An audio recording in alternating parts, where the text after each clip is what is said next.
Hi guys, this is Meenu. Welcome back to my channel Storytale.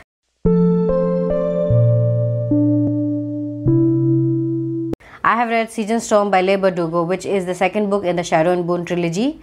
I really liked the first book. It wasn't a great book for me. I mean, it was not something that I think was the best in the fantasy series, but still I really liked it. It was very enjoyable. I really liked the characters and everything. And the same thing actually happened with me in the second book too. I think my level of likeness of both books are similar. This is also going to be a spoiler-filled review. I have already given a spoiler-filled review of the first book in the trilogy. You can find the link in the description down below. With these kind of popular series where everyone knows almost everything, it does not make any sense to make the review spoiler-free because everyone knows about everything anyway. I am very much late to the party. So this is not exactly a book review. This is more like a talk or a discussion because I just want to tell what I liked about the book, what I didn't like about the book, what are the scenes that I hated, what are the scenes that I loved. So I just want to talk about it. This is not an official book review. So at the end of the first book, we see Mal and Alina escape from Darkling. Even though we are supposed to think that Darkling died, of course we know he is not gonna die because he is like the main antagonist of the series.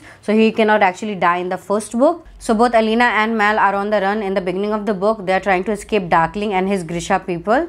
They have been able to do that for a few days, but of course Darkling finds them anyway. And when they meet Darkling again, he is not the same person as they did in the first book. He's very much changed. He's more dangerous now, and there's also new darkness to him. And he also has this ability to create new monsters. I cannot pronounce that name, so I'm not gonna say it. It is the name that I cannot pronounce at all. It is, I think, in German, or I do not know what language they use, but I just cannot pronounce it. So these are the kind of demons that Darkling can create now after his time spent in the fold. Because of his new powers, he was able to capture Alina and Mal and take them back to Ravka. While being captive and returning back to Ravka, they meet Stormhound, who actually helped them in escaping Darkling. He also helps her in finding second amplifier, the Sea Whip, which is going to help her in increasing her power much more. The inclusion of Stormhound is the best thing in this book, especially after the reveal that he is actually Prince Nikolai. I absolutely loved Nikolai in this book. I am one of the majorities who actually love Nikolai. He's a very popular character. Almost everyone loves him, and I can see why. Every time he came on the page, I was so much happy because he is so witty and he's so humorous and he's so clever and so charming. I just loved his character. I loved his dynamic with almost everyone. He is the character who makes other characters look better. Alina and Mal have been kind of serious characters. They do not joke around much. They are very heavy-hearted and everything. But when they talk about Nikolai, or when they talk to Nikolai, they become this very likable person. I love the comebacks and talks that these characters have with each other.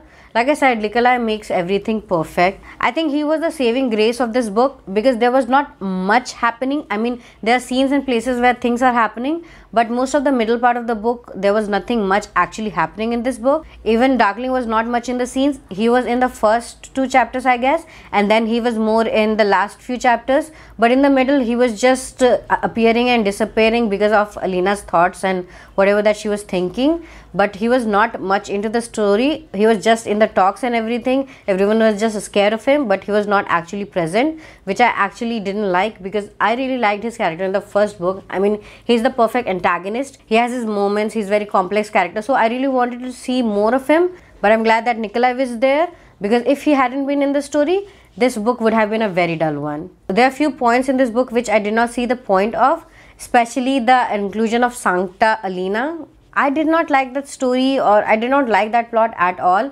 I do not see the purpose of it. It was actually very annoying, to be honest. I really like the relationship between Alina and Nikolai. I know people are saying that this is actually a love square because of Mal, Darkling, Alina and Nikolai, but I do not think that way because Alina never felt that way with Nikolai. The one time that she wanted to kiss him, that was also because she was mad at Mal, and that scene actually made me fall in love with Nikolai much more because I really loved that scene, especially when Alina tries to kiss him and he stops him even though he has confessed like seconds ago that he wants to kiss her. But he didn't want to kiss her when she was mad at Mal or something else. He just wanted her to kiss him when she actually felt like that. And I really liked that scene. This was just beautiful scene. I do not know with whom I want Alina's character to end up because I do not want her to end up with Darkling because that will set a very bad example. Darkling has been kind of an abuser.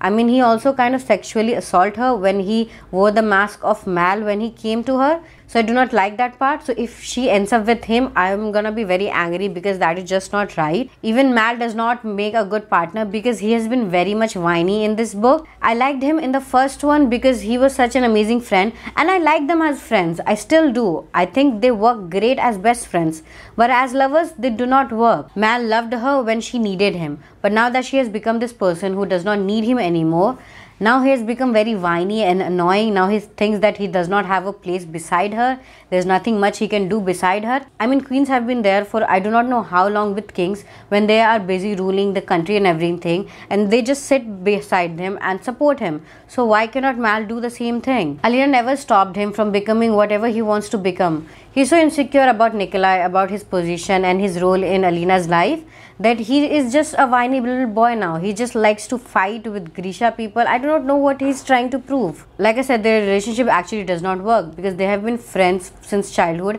and they're still not able to talk to each other. I mean, they just have a little misunderstanding between each other and they're still not talking it out. And again, she's not actually in love with Nikolai. So I do not know with whom Alina is actually gonna end up. This story shines in many ways, especially in terms of character. I loved how the story went from 0 to 100 at Nikolai's birthday.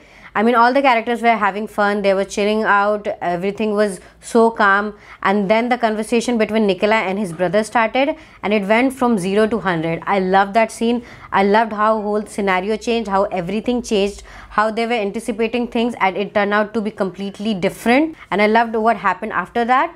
But what did not sit right with me was the point of this book actually. I mean, there are many things that are very good in this book.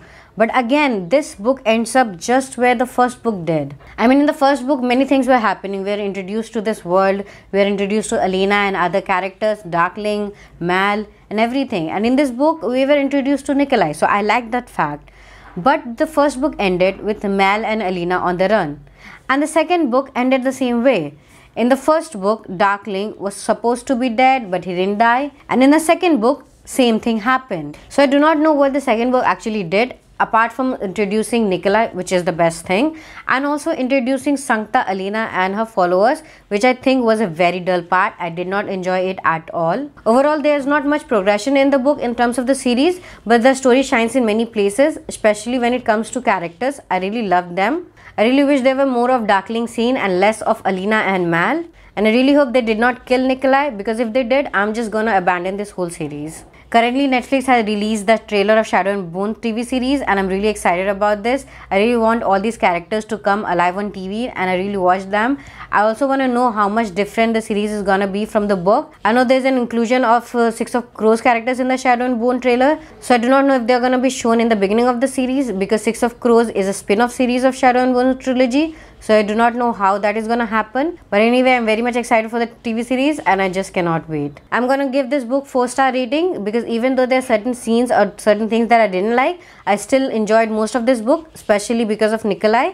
For me, this was an enjoyable read and I'm really looking forward to the third book in the series, which is gonna be the final book in the trilogy, and I'm hoping for a grand finale. So let's see if it meets my expectations or not. Until then, do let me know in the comments down below how much excited are you about the Netflix series that is coming soon, because I am very much excited. And of course, do not forget to subscribe and hit that bell icon if you want to get notified of my videos. Until then, see you.